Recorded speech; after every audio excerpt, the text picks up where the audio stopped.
Hello beer tubers and welcome to another beer review with me, Peter, the master of Hoppets. Today checking out some metal themed hoppy beers from Equilibrium. We got a big Equilibrium drop. We just got another one, but a week or so ago we got one and now we got a new one. But we got a big drop of Equilibrium on both Din Øl, a Danish web shop, and also Best of Beers, which is my local bottle shop. Went both places because, or got one of these online, the other one at Best of Beers just because Din Øl didn't have both. And they're metal themed. I've been wanting to try the metal themed IPAs from Equilibrium for so long. You know, they're probably going to be as good as their other beers and whatnot. It's only because of the reference and artwork I want to try these. So we're checking out two cans here today, and we're checking out their Harvester of Simcoe. I'm the master of Hoppets. I needed to check this out. I mean, look at that. There we go. So Harvester of Simcoe, and also their reigning Belma. So we got some Slayer and some Metallica tribute beer here. I've seen both bands live a few times. I will say one of the best concerts I've been to in just a long time was the Farewell concert of Slayer a few years ago. That was amazing. That was such a great show in Copenhagen.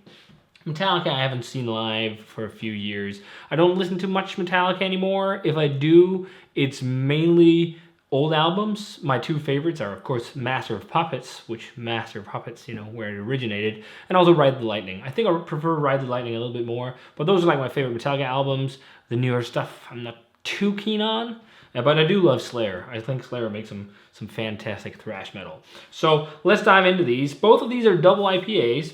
The reigning Belma is 8.1% and the Harvester of Simcoe is 8.8%. So a little bit stronger.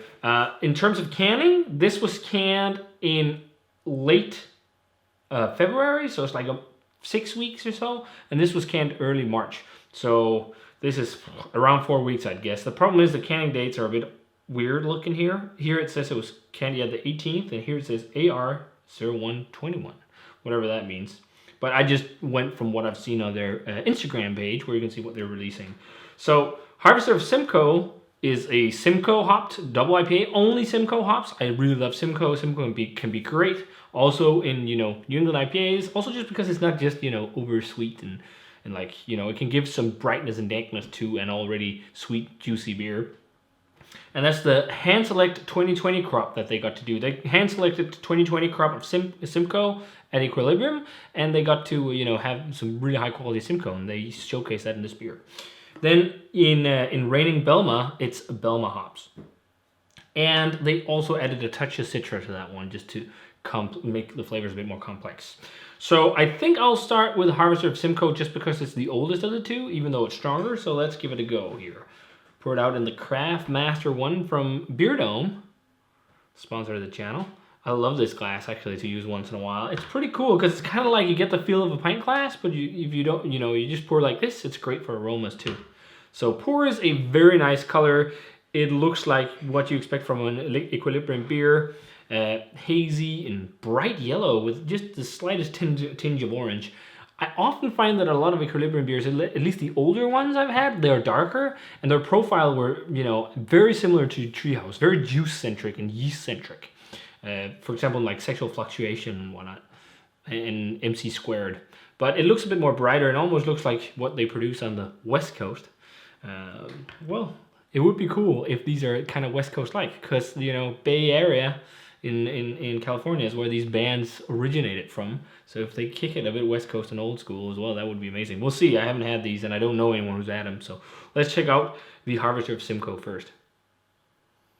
Oh yeah, really classic Simcoe character. That old school sweet overripe pineapple, or just pineapple, but it's like sweet and overripe because you use you know New England yeast in there, like London Ale 3 maybe, or some kind of. I think it's definitely one of the more turbid strains because it's really hazy.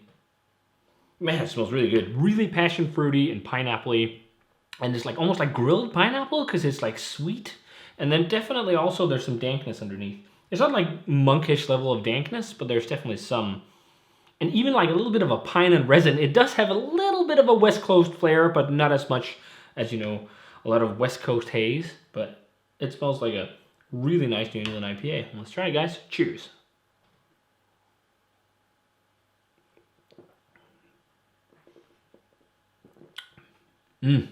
Oh yeah, really nice. Classic equilibrium like yeast character. The yeast is very like fruity, almost bubblegummy, bright. Again, grilled pineapple, maybe even grilled mango, passion fruity. And then there's a little bit of bitterness, not much, a little bit of dankness. It's just a light amount. It's not the same level as you get as, you know, I keep referencing Monkish, but this is really good. But I will say there's equally good double IPA in Europe to this, but really nice double IPA for sure. And extra points for the reference. But yeah, very nice. So let's try and jump over to Reigning Belma. 8.1% Belma and a touch of Citra hops. They looked a bit, we'll see, it's pretty much the same color. There's not much of a difference. It might look a bit darker, but I think that's just because there's more in the glass. But it's a similar golden yellow, slightly orange look to it. White head. Let's check out the aroma. Interesting. It's not as popping and singy. It's a bit more classic New England. I'm getting like a little bit of that kind of overripe juicy fruit profile as well. And on this one, definitely more like a melon thing. Yeah, it's like a really overripe melon character to it. They also say themselves strawberry. I don't know about that, to be honest, but maybe I can kind of see a similar thing. But I'll say it smells, it opens up a bit more in the glass, but it doesn't pop as much as the Harvester of Simcoe, which is interesting because it's fresher, but it might also just be the hop selection. There's also a little bit of classic Citra, like just juicy, orangey, tangerine flavors in here. But really impressive flavor from the Simcoe on that one. Like, really nice. Caddy dank in a combo of juicy fruit. Let's try this one. Cheers.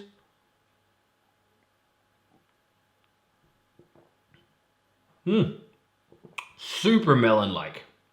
Loads of cantaloupe melon. That's really nice. It was a bit more bright than I expected and lighter than I expected.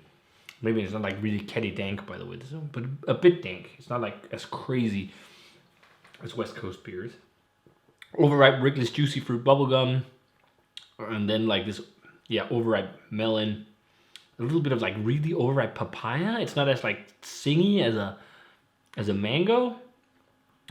But it's nice. It's just a lot more softer, more classic New England. And both have really nice like velvety, soft mouthfeels. They taste like what I'd expect from equilibrium beers.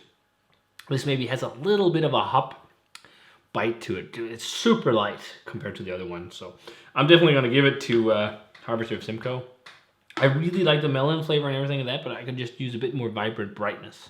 And this has more vibrant brightness, which is what I really like in these kind of IPAs nowadays.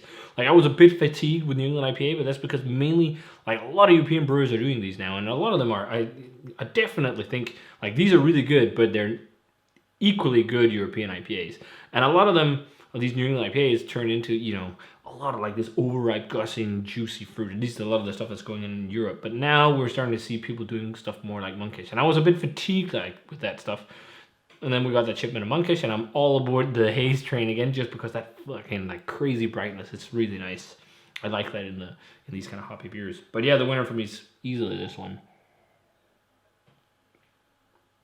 I don't think they're world-class double IPAs. They're just really nice double IPAs. If I was at a bar and I'd see them, I'd definitely get some and drink.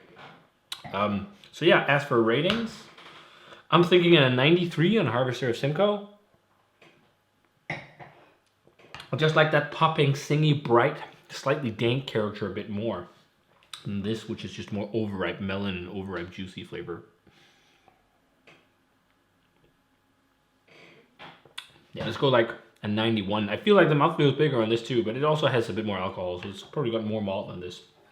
But yeah, 91 for this one and 93 for this one. Very nice, you know, early, you know, 90s territory. Not really world class yet, but it's, you know, it's really nice. But Equilibrium can do world class beers. We just got Sexual Fluctuation in Denmark again, which was like crazy beer. It was bananas, man. That was really good. I'm not sure if that would still be 100 for me nowadays. It's hard for me to give 100 to IPAs nowadays. Doesn't happen too often, but these are very nice. So if you guys love metal, I urge you guys to go and check these out. They're awesome.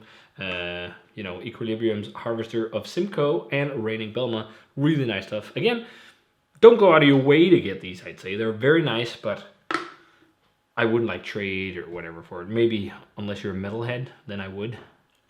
Just because, you know, you'd want to try stuff like this because they've got awesome artwork. I know they do some other stuff. They also do things like vulgar display of flowers or something from Pantera, which is like a Pantera reference, which is awesome. Really fun stuff. So yeah, if you guys had a chance to try either of these two, let me know what you tell them. As always, remember to comment, subscribe, check out the Facebook fan page and Twitter and Instagram. Give this video a thumbs up if you enjoyed it, and ring the bell for future notification about videos. And I want to say cheers is my favorite. And see you guys in another beer review.